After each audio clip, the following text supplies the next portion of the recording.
Black buster సినిమాలు తీసే DVV Danayya నిర్మిస్తున్న ప్రతిష్టాత్మక చిత్రం ఓజీ.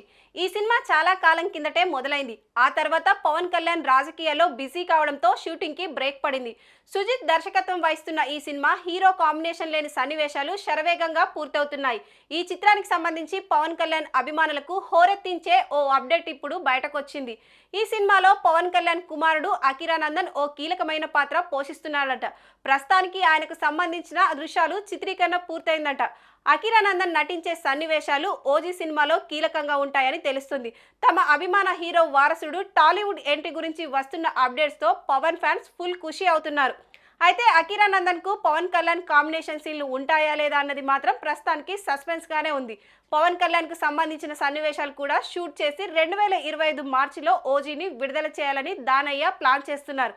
మొత్తానికి మెగా ఫ్యామిలీ నుంచి మరొక నటరత్నం టాలీవుడ్ ను టచ్ చేయబోతున్నాడని ఫ్యాన్స్ కామెంట్ చేస్తున్నారు.